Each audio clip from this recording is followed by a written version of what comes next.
Hello everyone, आप सभी का मेरे channel learning Hindi with Poonam पर स्वागत है। आज हम हिंदी व्याकरण में संदेश लेखन पढ़ेंगे।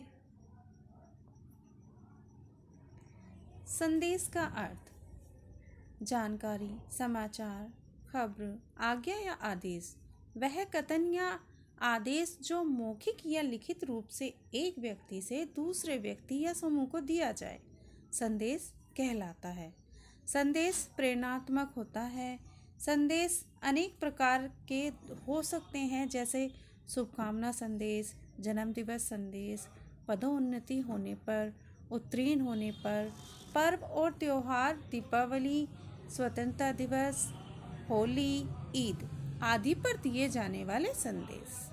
विशेष अवसरों पर दिए जाने वाले, जैसे पर्यावरण दिवस, पुण्यतिथि संदेश, शोक संदेश आदि। तो इस तरह से देखिए संदेश कितने प्रकार से दिए जाते हैं। संदेश यानी कि हम इसे इंग्लिश में मैसेज बोलते हैं। तो संदेश लेखन के प्रारूप में निम्नलिखित अव्यय होने चाहिए, यानी कि जब हम संदेश लिखें तो कुछ मुख्य तथ्य इसमें होने चाहिए, जैसे शीर्षक, दिनांक, समय, अभिवादन, मुख्य भाग, प्रेषक। प्रेषक यानी कि भेजने वाला। अब देखिए हम संदेश लेखन के कुछ मुख्य बिंदु पढ़ेंगे। सबसे पहले, संदेश की सीमा लगभग 40 शब्दों के भीतर होनी चाहिए, यानी कि लगभग 40 से 50 शब्दों के बीच में आपको संदेश लिखना चाहिए। सीमा रेखा बनानी चाहिए और उसके अंदर संदेश लिखना चाहिए। सीमा रेखा यानी कि एक बॉक्स बनाना चाहिए, उसके अंदर ही आपको संदेश लिखना चाहिए। बाईं ओर दिनांक और उसके नीचे समय लिखना चाहिए। ठीक उसके नीचे अभिवादन, जैसे आदरणीय, प्रिय, पूज्य आदि शब्द लिखने चाहिए। बीच में सटीक शुभकामना संदेश लिखना चाहिए, यानी कि जो आप बॉक्स बनाएं उसके बिल्कुल बीच में, मिडिल भाग में, यानी कि बीच विभाग में संदेश लिखना चाहिए, संदेश का जो आपका विषय है। भेजने वाले का नाम होना चाहिए। आवश्यकता अनुसार विषयानुकूल चित्रों का समावेश और प्रभावी पंक्तियां का प्रयोग होना चाहिए, यानी कि जब आपको लगे कि विषय ऐसा है कि आप उसमें कुछ पंक्तियां और लिख सकते हैं, तो आप लिख सकते हैं और चित्रों का भी प्रयोग कर सकते हैं। आवश्यकता अनुसार रंगीन पेंसिल का भी प्रयोग किया जा सकता है। संदेश और सूचना में अंतर। संदेश प्रेरणात्मक होते हैं। संदेश की भाषा सरल होती है। संदेश के वाक्य अधिधात्मक होते हैं। संदेश संक्षिप्त होते हैं। संदेश की महत्ता समयावधि के भीतर नहीं बांधी जा सकती, यानी कि संदेश की जो महत्ता होती है, उसका जो महत्व होता है, उसे समय के भीतर हम नहीं बांध सकते। सूचना तथ्यात्मक होती है। सूचना की भाषा प्राय क्लिष्ट होती है। सूचना विस्तृत होती है।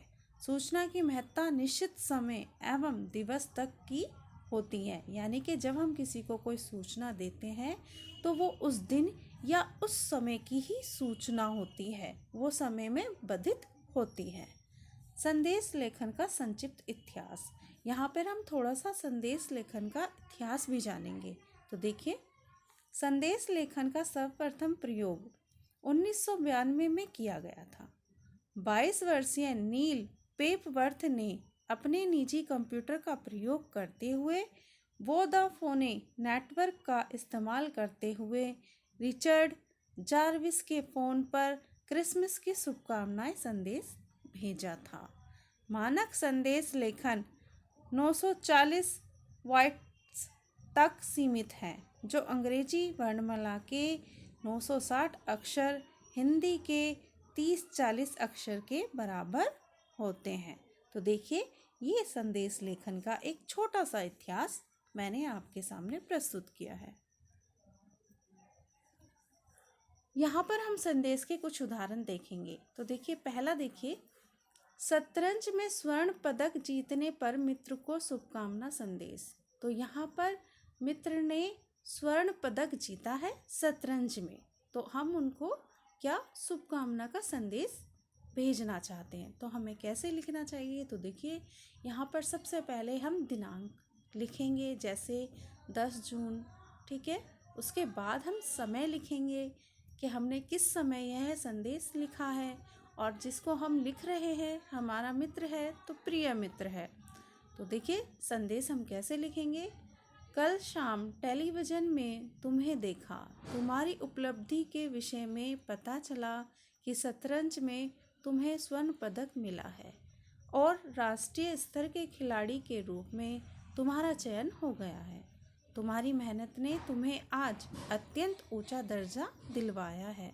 मुझे पता है आगे चलकर तुम देश का नाम और साथ ही साथ परिवार का नाम रोशन करोगे। मेरी बहुत बहुत शुभकामनाएं और बधाई। विजय कुमार। यहाँ पर अपना नाम लिखना है। तो देखिए इस तरह से आपको संदेश बनाना है। और यहाँ पर जो आप देख रहे हैं कि इसके संदेश को एक बॉक्स में लिखाया गया है, तो संदेश लिखते समय बॉक्स जरूर बनाएं। दूसरा उदाहरण देखें, दीपावली पर मित्र को शुभकामना संदेश।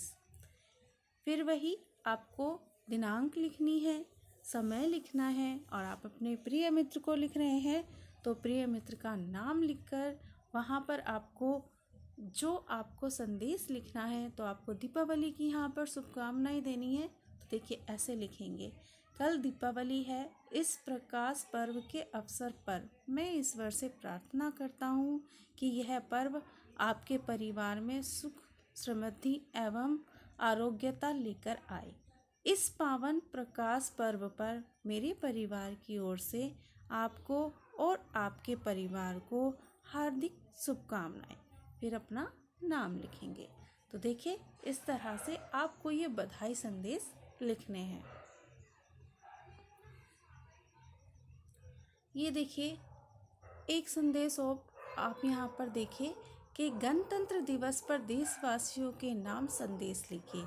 अब हमने जो पीछे पढ़े थे वो हमारे बधाई संदेश थे। यहाँ पर देखिए हमें गणतंत्र दिवस की क्या करना है, देशवासियों को संदेश लिखना है, ठीक है।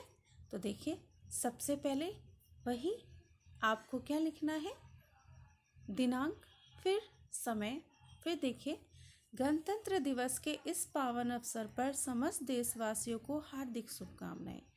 आज का दिन हम सबके लिए विशेष महत्व रखता है। यह दिन हमारे गौरव, लोकतांत्रिक और संवैधानिक होने का त्योहार है। इसलिए एक बार फिर से आप सबको गणतंत्र दिवस की हार्दिक शुभकामनाएं। तो देखिए नीचे ये मुख्यमंत्री जी ने लिखा है, तो मुख्यमंत्री, ठीक है। तो इस तरह से आप ये संदेश तैयार कर सकते हैं। एक बार मैं फिर से बता दूं, संदेश आप बॉक्स में ही लिखेंगे, ठीक है। और यहाँ पर मैंने आपको बताने के लिए यहाँ के अक्सर छात्र संदेश लिखते समय क्या गलतियाँ करते हैं, तो वो छोटी सी गलतियाँ भी मैंने यहाँ पर आपको दिखाई है कि जब आप संदेश लिखें तो गलतियाँ ना करें। तो पहली गलती क्या होती है, त्रुटियों का मतलब होता है गलती। तो देखिए सामान्य त्रुटियाँ यानी कि गलती। पहली, छात्र संदेश लेखन व पत्र लेखन में अंतर नहीं समझ पाते, अतः संदेश लेखन को पत्र की तरह ही लिखते हैं। दूसरा देखिए, संदेश लेखन में शब्द सीमा का ध्यान नहीं रखते और उसे बहुत बड़ा कर देते हैं। मतलब जैसे थोड़े ही शब्दों में हमें संदेश देना होता है, तो ज़्यादा बड़ा इसको ना लिखें। संदेश लेखन में आत्मीयता का अभाव पाया जाता है। अब देखिए इसके निवारण कि आप इसे कैसे लिख सकते हैं, कैसे उपाय कर सकते हैं कि आपका संदेश जब आप लिखें तो उसमें गड़बड़ी ना हो। संदेश लेखन के प्रारूप का ज्ञान प्राप्त करना चाहिए, यानी कि आपको पता होना चाहिए कि उसका प्रारूप कैसा है, हमें वो कैसे लिखना चाहिए। संदेश लेखन में व्यर्थ की बातों का समावेश नहीं करना चाहिए, यानी कि हमें बहुत बड़ा चढ़ाकर उसमें बातें नहीं लिखनी चाहिए, बहुत सारी बातें नहीं करनी चाहिए। जितना हमें लिखना है वही लिखना चाहिए। ठीक है, कि हमें शुभकामनाएं के लिए संदेश देना है तो सिर्फ उतना ही लिखें। शब्द सीमा का ध्यान रखना चाहिए, यानी कि कितने शब्दों का प्रयोग आप संदेश में कर सकते हैं, हमें इसका ध्यान रखना चाहिए। धन्यवाद। अगर आपको मेरी वीडियो पसंद आई हो तो लाइक, शेयर एंड सब्सक्राइब करना ना भूलें।